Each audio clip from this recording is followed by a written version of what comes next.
Born in the USA and raised in Canada, your next presenter has always been fascinated by ancient enigmas and mysteries, and this has led him to travel to 95 countries in pursuit of ancient megalithic structures that conventional academics cannot explain. This is going to be so interesting for you.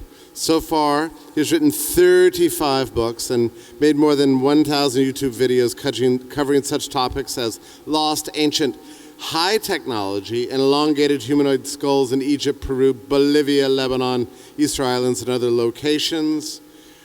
Please welcome Brian Forster.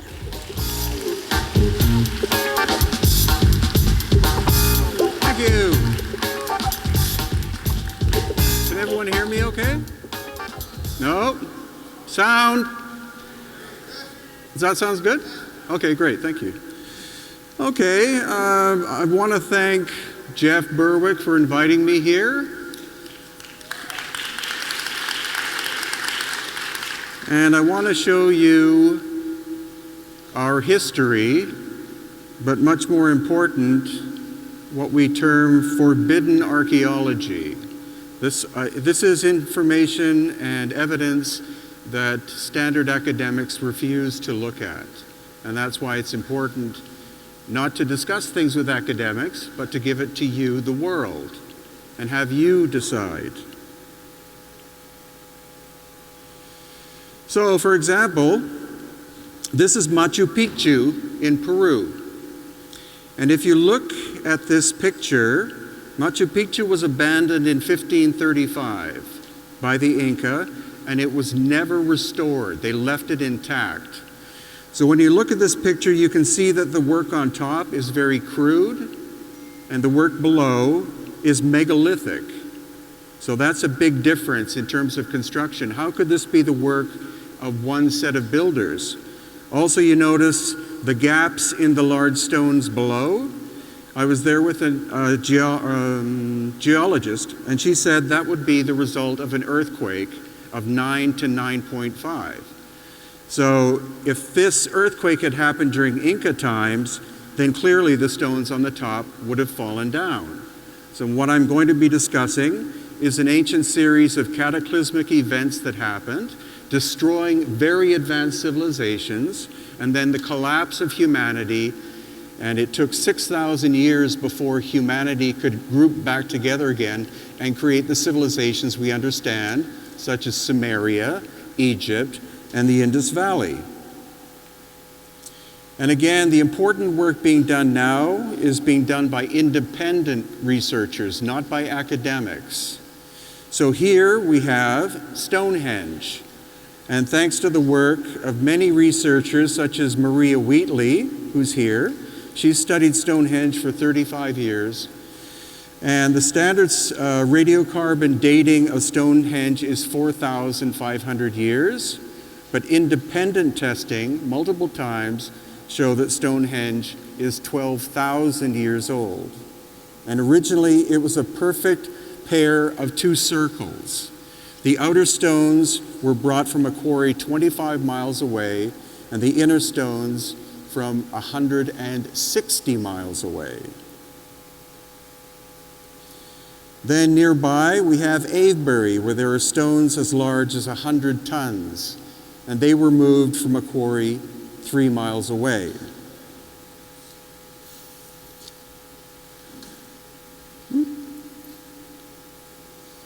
So, looking more at this cataclysm, of course, we all know of the flood from the Bible, but there are more than 400 indigenous cultures that talk about a series of cataclysmic events that destroyed their world, whether that was an island or a continent or whatever, very much in the distant past.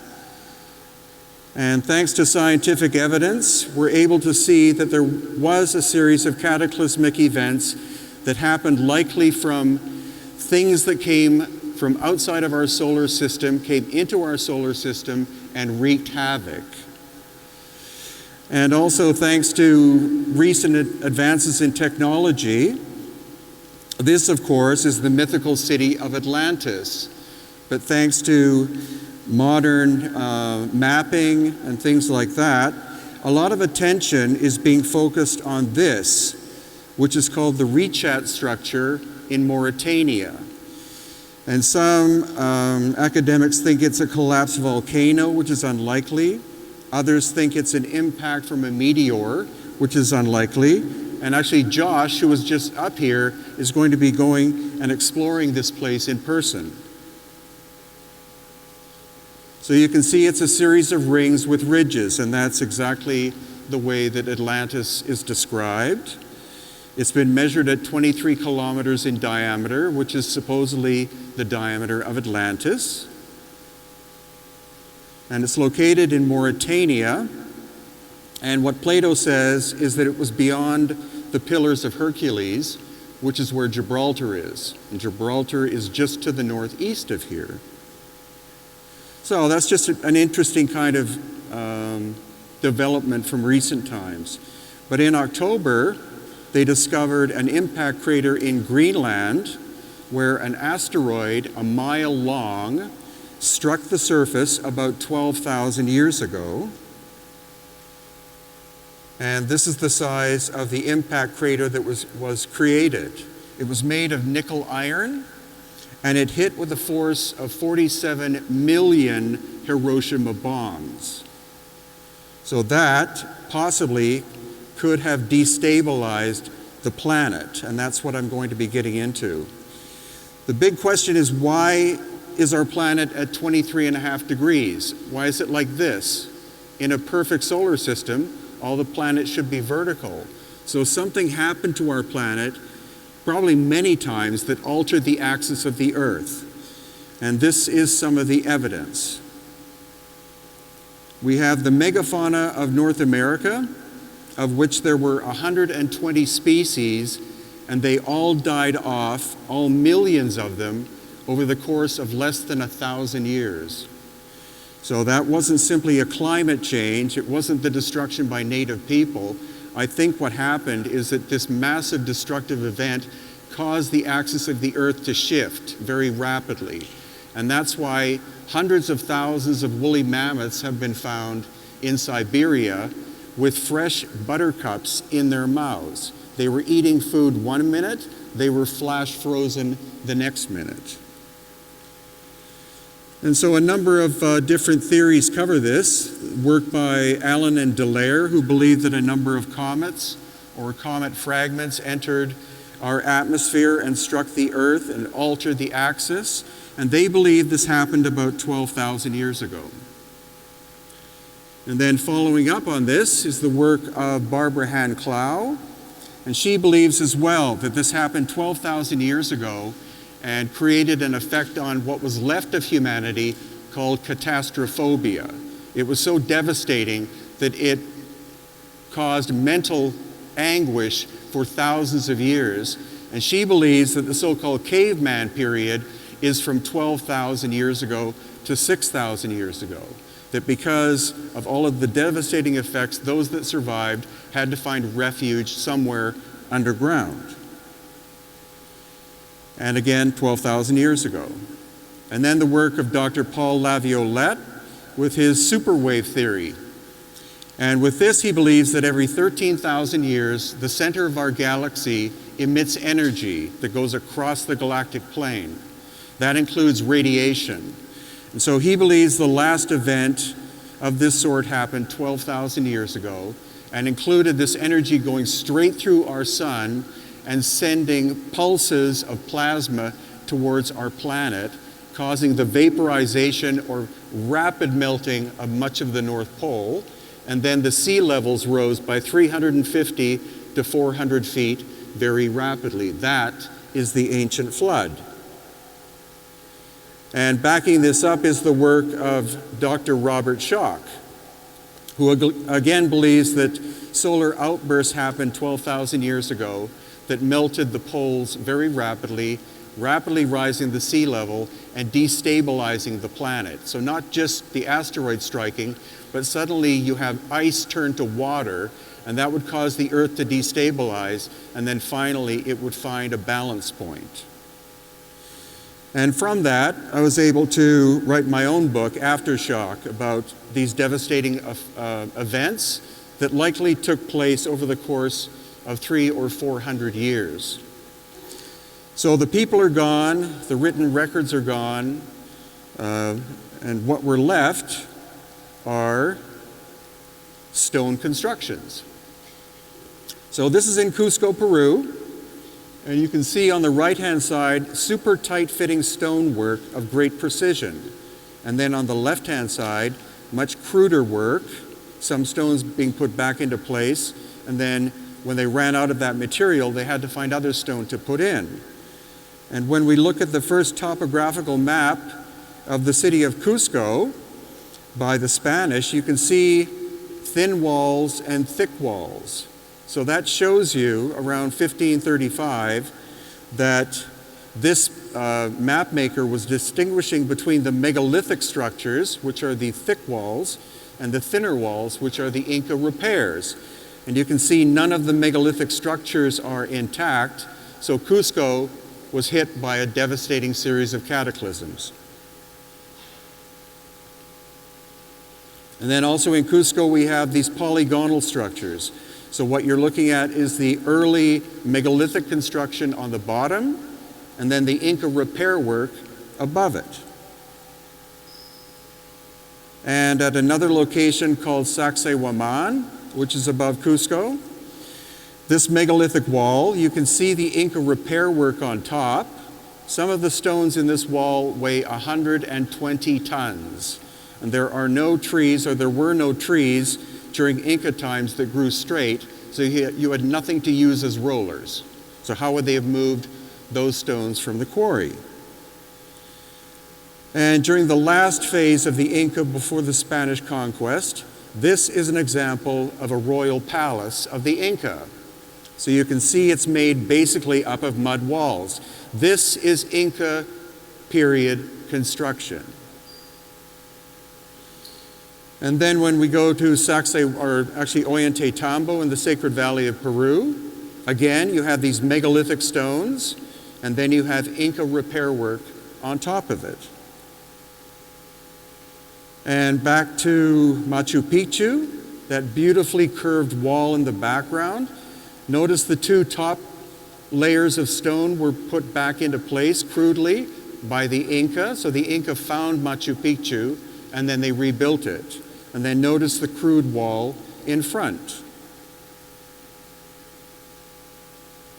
And also at Machu Picchu, a three-sided structure. The right-hand side has sunk down by 2 feet. And again, I was there with a geologist. She said that is a 9 to 9.5 earthquake. If it had hurt or damaged this wall this much, the rest of the city would have been devastated if all of this construction was done during Inca times. And this is a location called Sayhuite. You notice that huge megalithic stone has been snapped in 2 pieces as if it was styrofoam. That's not a natural crack. And one of the most curious places on earth is called Pumapunku. And the stone here was brought from 2 quarries, one 45 miles away and the other 8 miles away. And some of the stones at Pumapunku weigh 131 tons. And there has been some excavation done, but they've only gone down about 2 feet. Again, standard academics. And when you ask them, why don't you dig deeper? They say, because there's nothing there. But independent ground-penetrating radar has found that there are giant chambers underneath Pumapunku that the government doesn't want excavated. And as well, the large sun gate that weighs 11 tons. You see the crack in it? It in fact was snapped in 2 pieces. The Tiwanaku culture, famous for being in this location, found it lying face down, broken, raised it back up, and did the etching carving on the surface, because at almost all the megalithic sites you find no artwork whatsoever. It's solely form and function. And yet, of what you've seen so far, academics insist that these bronze tools were responsible for all the work. So let's move on to Egypt. So here in Egypt, the sarcophagus on the right-hand side is made of granite. You can see it's very crude in construction. And then this is where they make mistakes that I love. So the one on the left, they say is First Dynasty, so it's older. It's made of one block of granite stone from 500 miles away. The lid and the box, are one piece of stone. So somebody had the technology of being able to cut the top off that box, which you did not have that technology in dynastic Egypt. As well, hiding in a dark corner in the Cairo Museum is an unfinished box, and we can see the machine tool marks. Whoever was operating the saws, there were two of them, 6 feet in diameter, circular saws, cutting. The top saw started to cut into the box and snap the lid off. And then as well, we have vases, dishes, and other receptacles made of porphyry, basalt, and diorite, which you can only shape with diamond tools. And so these are examples that they actually have on display. We don't know what fascinating artifacts they're hiding because they're too controversial, but you see these were clearly made on a lathe, and they're listed as being archaic, which means pre-dynastic.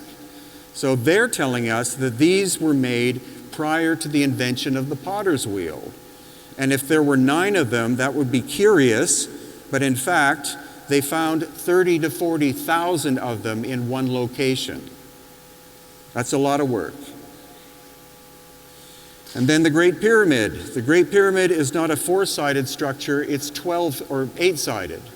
And recently, geologists have found out that none of the limestone that make up the Great Pyramid is from the Giza Plateau. It's all from Cairo. So that means that each one of the 2.5 million multi-ton blocks that make up the Great Pyramid had to somehow cross the Nile. And that this was built in 25 years. That means each stone was cut, moved, and set into place every 2 minutes. Also, there's a whole system of shafts and tunnels. This is out of bounds on the Giza Plateau, but if you pay money to the local guards, you get to see lots of stuff which is off limits. So I've been 4 levels under the Giza Plateau, and I've been told that there are another 10 levels that go down, cut into the bedrock. And we find abundant examples of saw marks, and also what's called the feed rate, which means the speed at which the saw was moving. So we had an engineer, and the engineer said that the saw was penetrating this basalt stone at 3 millimeters per movement, which is 500 times more efficient than a modern diamond tool. And as well, the Great Sphinx, the face was obviously recarved during dynastic times because you see the amount of erosion on the neck is much more than the face. And now 200 geologists have told us that the vertical weathering on the Sphinx and the Sphinx enclosure were the result of precipitation. And when you do a climate model, you find out the last time there was heavy precipitation that could do this was 12,000 years ago. And then as well, they try to hide other evidence. So here you have this beautiful wooden walkway, but where the 2 men are standing on the right-hand side between the paws is a rectangular structure that can actually come out. And so I asked our guide, why is this in that shape and why can it be removed? He said, because that's the access to the tunnel and shaft system underneath the Sphinx. Then as well, we have this, which is called the Serapeum at Saqqara. It's 2 underground tunnels. And in it we find 25 boxes made of granite, each weighing 100 tons apiece, and the quarry is 500 miles away. And these two, the lid and the box would fit so perfectly together that they would basically make a hermetical seal. So that's obviously very advanced technology. As well, the academics tell us that the hieroglyphics on the surface and the box were made by the same people. But you can clearly see that the dynastic Egyptians found the boxes in place and roughly etched in the hieroglyphics. And then now we're at the Osirion, which was purposefully built underground. These granite columns weigh 40 to 60 tons. And then when we go to Karnak, we can see core drill holes. This one is about that big. And again, the penetration rate of the drill would be about 3 millimeters per revolution, which is beyond 21st century technology. And then going to the Colossi of Memnon. Again, I was there with a geologist, and you would think vandalism was the result of what happened to the front surface, but she said that the front surface had been hit by a temperature of no less than 2,000 degrees Celsius, like a pulse, as in a plasma ejection from the sun. Also, the base of the structure is one piece of stone. It weighs about 300 tons, and the sitting figure is one piece of stone that weighs 720 tons, and the quarry is 400 miles away. As well, in case you didn't know, this is the Valley of the Queens. We were able to travel underground in the Valley of the Queens for about an hour. And the Valley of the Queens and the Valley of the Kings are interconnected. So there's a whole tunnel system that goes underneath. The dynastic Egyptians discovered these shafts and tunnels and used them for funeral purposes. They did not make them, because some of the shafts are more than 500 feet long and 15 feet wide and 15 feet high. And then we have the unfinished obelisk, 1,200 tons. How were they planning on getting that out of its pit? And also a place you may have never heard of called Tanis. The way you get to Tanis is you drive through the Nile Delta for 2.5 hours through beautiful lush farmland. And when you get to Tanis, there are 4 plants growing. And when you walk the surface, it's like walking on the moon. It's like pulverized dust. And what we found out is this is another location that was struck by some kind of massive heat force. And it's evidenced by some of the statues that they found. If you see the background there, that's the original level. They had to dig down to find Tanis. So you can see that this sculpture, the right-hand side, has been burnt by heat. And then this one, the toes are melted.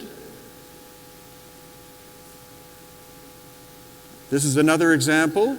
This is a piece of quartzite. The kind of pinky color is normal, but the discoloration is from a burst of massive heat. And then finally, in Egypt, this has only been open to the public for 2 years.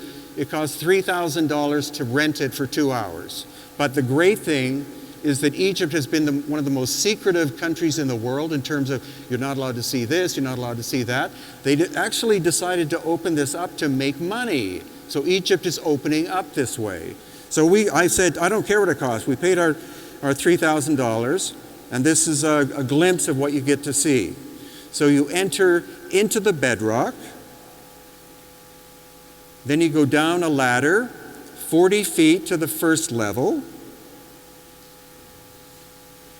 And then this is my wife going down the ladder. And then you enter this chamber, which is about 15 feet by 35 feet. Then you go down another ladder, 100 feet underground.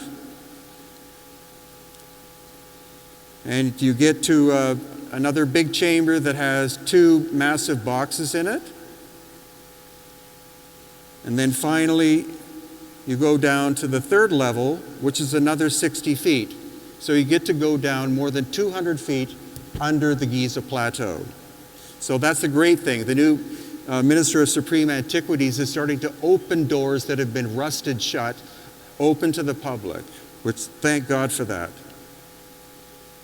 And this is what you find at the very bottom. This is Yusuf Awiyan standing on a box. We're not sure how they got the box down the series of shafts, but then this pool of mysterious crystal water.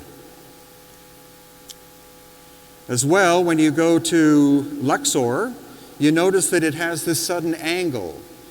The upper area is the megalithic pre-dynastic.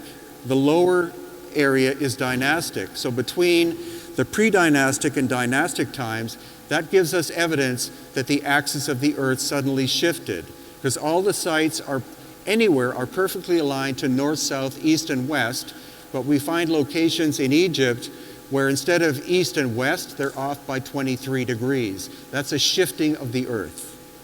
And I think all I'll have left with is a little bit more. Oh well. This is Baalbek in Lebanon. It's called the Stone of the Pregnant Woman. That's me and a friend. It weighs 1,200 tons. And all of a sudden, work stopped here. And we find that at many other locations. So it's a 1,200-ton stone still attached to the bedrock. And recently, some independent Russian researchers have been doing excavating just to the left-hand side, and they've uncovered a 1,600-ton stone, which I'll be seeing in April. So standard academia says the Romans built this, but what the Romans did is they built very roughly on top of a megalithic foundation. Here you see the trilithon, which is 3 1,000-ton stones. And then there are multiple of these 800-ton stones located at the actual site of Baalbek, which is a mile from the quarry. And then again, inside, you see the 800-ton stones with the rough construction by the Romans on top.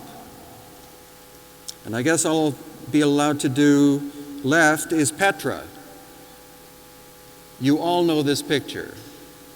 This is 1% of Petra. Petra is 7 miles long, or 12 kilometers. It took us 8 hours to get from one end to another. And what you see are these massive chambers, like hundreds of them, cut into quartzite stone. So as you walk along, you see chamber after chamber after chamber. There are so many of them, they even turned 2 of them into bathrooms. And then this one, we can see the machining tool marks here at an angle. That's my wife. This is one of 5 chambers where 300,000 cubic feet of material was removed to make it. And when you get to the final end, again, look at the sense of scale of construction. This goes on for 7 miles. And there are sister sites located at what's called Little Petra, and also this is in Saudi Arabia. And if you didn't know, under the Western Wall in Jerusalem, there's a stone block that weighs 500 to 600 tons, not done by the sons and daughters of Israel, maybe during the Canaanite period. Then there's lots of megalithic stuff in Greece and Italy and Japan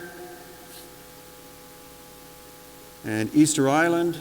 And I'm afraid that's all I have time, but I hope you're mildly overwhelmed by what you were able to see. Thank you.